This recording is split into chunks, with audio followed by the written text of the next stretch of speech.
Hi everyone, and welcome to another video of Linux for absolutely beginners. My name is Tia from DevOps Easy Learning, and today we'll be going through what is SSH, which basically stands for Secure Shell, right?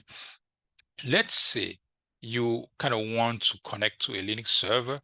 You are here in Houston, and you have a server located somewhere here in Dallas. How are you going to connect? Because you work remotely. When we say remotely, it means you work from home and you have a server somewhere here in Dallas, and you want to go ahead and connect to that server and get your job done. How are you going to do that? Here you will have your client machine here, and here you have a host here or a node, right? Or a server that you want to connect. The protocol that you are going to use here is called the SSH protocol, SSH, which means a secure shell. What happens here is that, as you guys can see here, data here will be flowing, right? Data here is going to move back and forth from the server to the client. And let's say you want to send a data here to a server, you need to make sure that the communication that is going on back and forth between your laptop and the server, it is secure.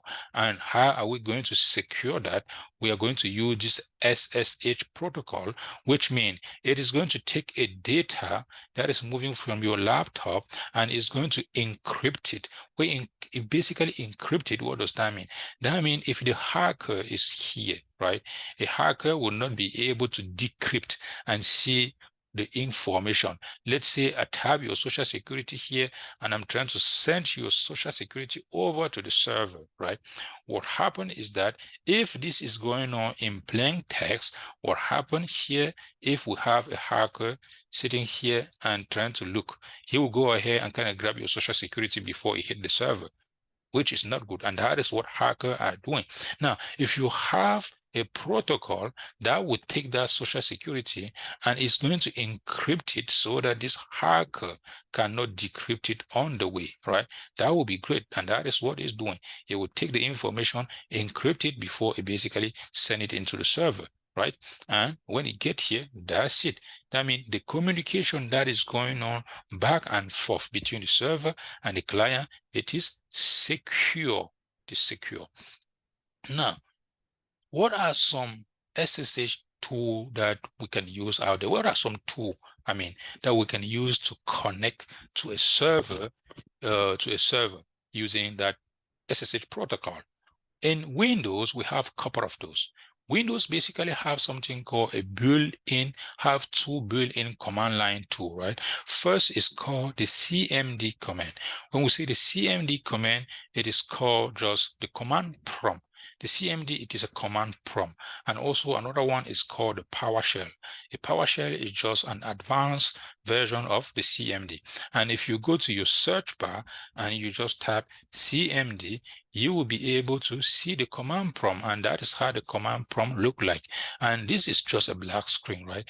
With this, you can use this to connect to a Linux server. It is a built-in command line tool that is in Windows that you can use it here. You don't need any third-party tool, right?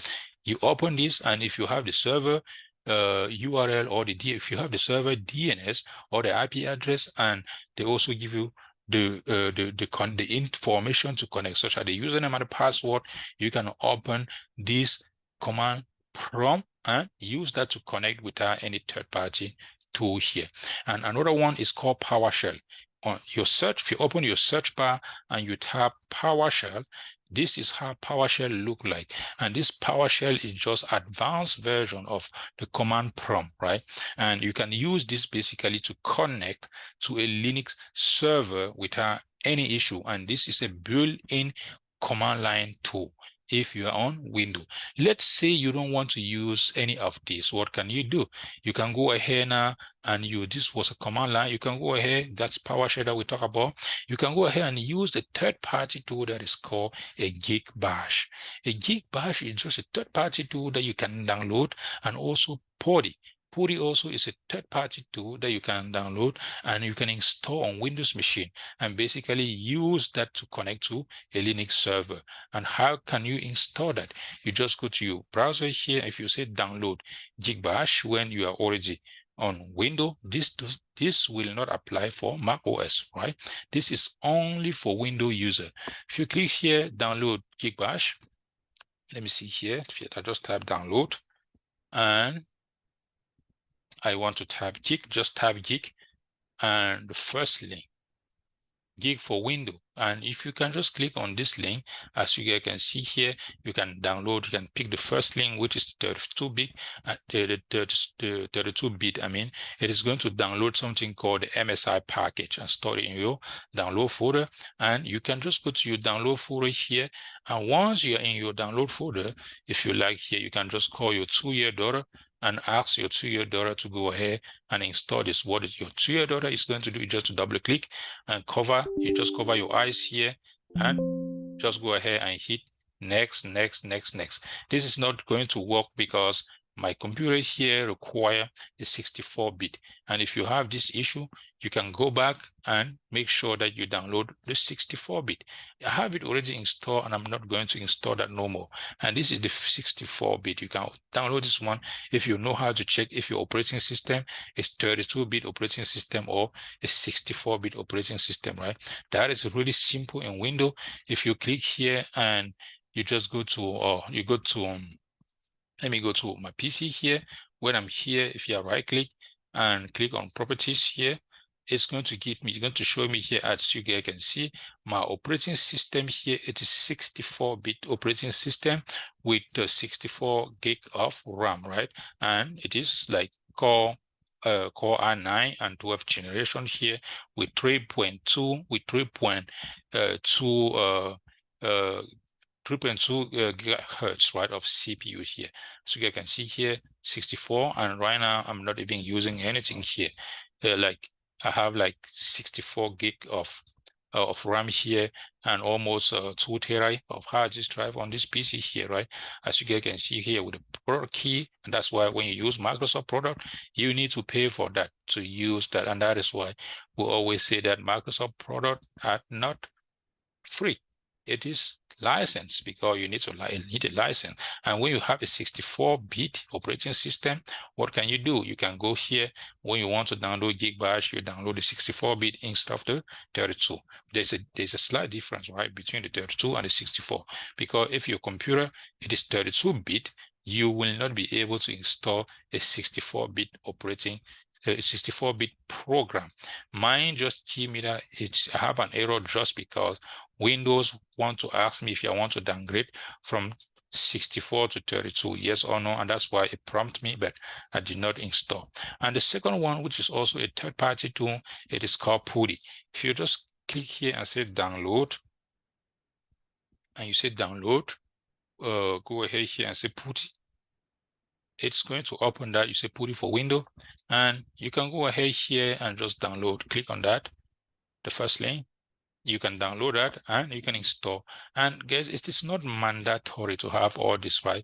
When you have you need just one. You can either just use Gig Bash. The one that I use a lot, it is basically Gig Bash. You can go ahead here and download the MSI package also. So you can see here 64 or 32. When you download the MSI package, you can go ahead and install it, right? And also, if you are on Mac, what happened? Mac have a built-in command line tool, and you don't need to install anything. And that is basically called the terminal. The terminal, right? You don't need to install anything if you're a Mac user and you want to learn Linux, because Mac have a built-in command line tool that you can use it already, right? Come well packaged. Same thing like Windows. Windows have a built-in command line tool. One is PowerShell, another one is just called the CMD. What I don't like is that with this command line tool, I cannot really run a Linux command in Windows efficiently, and that is why I basically like to download this one here called Gig Bash that will allow me to run Linux command on Windows, and that will also allow me to learn another DevOps tool that we call Gig. When I want to learn Gig, I don't install anything. If you have Gig Bash already installed, I will not install Gig no more. But on Mac, if you want to learn Gig, I need to make sure that the Gig package it is installed, right? Which is really the difference. And Another one is just called the mobile extend. Mobile extend is also another third-party tool that you can install this on Windows operating system, and you can use that to connect to a remote server, right? That means those are tools that we can basically use to connect to a remote server, especially on Windows. Couple of third-party tool and couple of built-in tool. And when you are on Mac, you don't need to install none of this tool, right? You use your terminal and you are good to go.